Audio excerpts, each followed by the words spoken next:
Hai, halo, salam hangat, salam sejahtera untuk kita semua. Sedikit mempelajari komputer. Komputer adalah sebuah perangkat elektronik di mana di dalam perangkat ini terdapat berbagai komponen. Berbagai komponen ini saling bekerja sama sehingga membentuk sebuah sistem. Pengolahan data bisa dilakukan oleh perangkat ini. Seluruh pengolahan data bahkan bisa dilakukan oleh perangkat ini. Lalu, pertanyaan berikutnya, apa saja fungsi dari komputer itu? Komputer sendiri mempunyai 4 fungsi utama, seperti memproses input, menerima input, menyajikan input, hingga menyimpan input itu sendiri.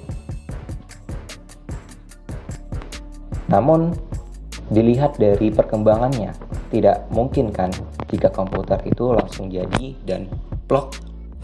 Inilah komputer yang ada saat ini. Komputer sendiri memiliki 4 generasi utama, di mana itu ada komputer generasi ke-0, komputer generasi pertama, komputer generasi kedua, komputer generasi ketiga, dan komputer generasi keempat. Pada kesempatan ini, kami dapat bisa untuk menjelaskan sedikit sejarah dari komputer generasi ketiga.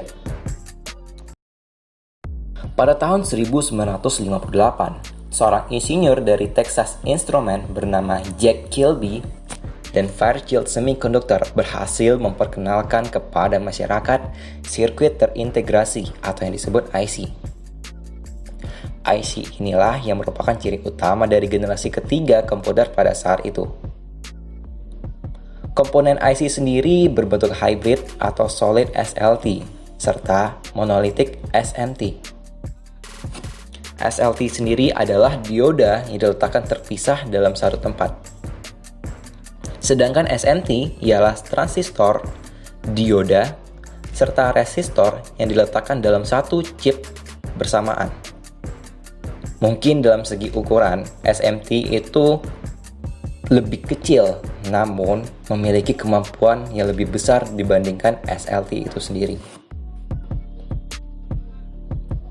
Nah, walaupun transistor dalam hal banyak mengungguli tube vakum, namun transistor itu sendiri menghasilkan panas yang cukup besar, di mana berpotensi untuk merusak bagian-bagian internal komputer.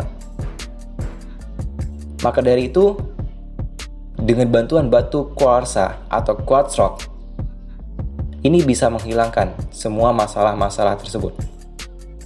IC sendiri mengkombinasikan 3 komponen elektronik dalam sebuah piringan silikon kecil yang terbuat dari pasir kuarsa. Para ilmuwan kemudian memasukkan lebih banyak komponen-komponen dalam satu chip tunggal yang disebut semikonduktor. Hasilnya mengejutkan, komputer menjadi semakin kecil karena komponen-komponen dapat dipadatkan dalam satu chip yang sama. Kemajuan komputer generasi ketiga yang lainnya adalah penggunaan sistem operasi atau OS yang memungkinkan mesin untuk menjalankan berbagai program yang berbeda secara serentak dengan sebuah program utama yang memonitor dan mengkoordinasi memori dari komputer itu sendiri.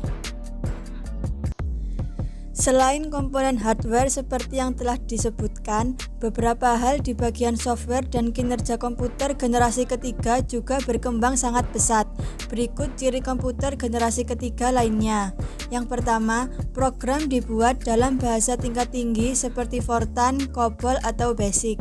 Yang kedua, sistem operasi yang berfungsi untuk memonitor dan mengkoordinasi memori komputer mulai digunakan. Yang ketiga, integrasi hardware dan software mulai dilakukan melalui sistem operasi. Yang keempat, multiprocessing dan multiprogramming. Dengan adanya sistem operasi, mesin dapat menjalankan beberapa program sekaligus. Yang kelima, kinerja komputer jauh lebih cepat, hingga 10.000 kali lebih cepat dari komputer generasi awal. Yang keenam, kapasitas memori lebih besar, dapat menyimpan ratusan ribu karakter, lebih banyak dari komputer generasi sebelumnya yang hanya dapat menyimpan puluhan ribu karakter. Yang ketujuh, lebih murah dan hemat listrik. Dan yang terakhir, telah mampu melakukan komunikasi dengan komputer lain atau jaringan komputer. Kelebihan komputer generasi ketiga. Yang pertama, lebih kecil dibandingkan dengan generasi sebelumnya. Lalu yang kedua, lebih handal. Ketiga, energi yang diperlukan lebih sedikit. Lalu keempat, kecepatan yang lebih baik dan bisa menghitung data dalam nanodetik. Lalu yang kelima, kipas sudah digunakan untuk pembuangan panas untuk mencegah kerusakan. Lalu keenam, kapasitas dan sistem penyimpanan yang baik. Lalu yang ketujuh dari kelebihan, ada mouse dan keyboard sudah mulai digunakan. Ada juga kekurangannya, yaitu yang pertama, memerlukan AC. Lalu yang kedua, membutuhkan teknologi yang sangat canggih untuk pembuatan chip IC. Contoh komputer generasi ketiga. Contoh yang pertama ada IBM System 360. Komputer yang diproduksi oleh IBM ini merupakan komputer generasi ketiga pertama yang diperkenalkan kepada publik. IBM S360 diluncurkan pada tanggal 7 April 1964 dan telah menggunakan komponen IC dalam sirkuitnya. IBM S360 dianggap sebagai komputer generasi ketiga yang paling sukses, sebab komputer ini diluncurkan dalam berbagai set kompatibel dan rentang harga. Contoh yang kedua ada Apple II atau Apple II.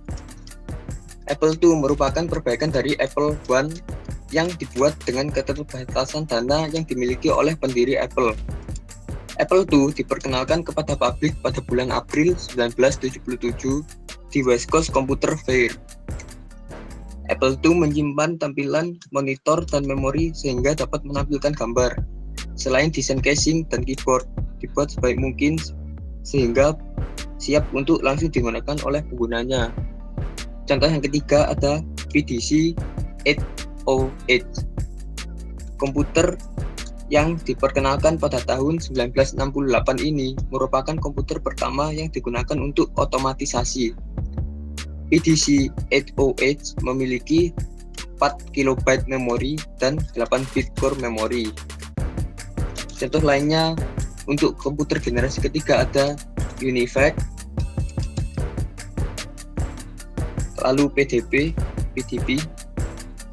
Burroughs, Honeywell, dan lainnya. Itu tadi sedikit penjabaran dari kami kelompok 4 tentang sejarah komputer generasi ketiga yang mencakup dari sejarah itu sendiri, pengertian, dan juga contoh dari komputer generasi ketiga. Kami mohon maaf jika ada kekurangan atau kesalahan. Akhir kata, dan sampai jumpa di video berikutnya.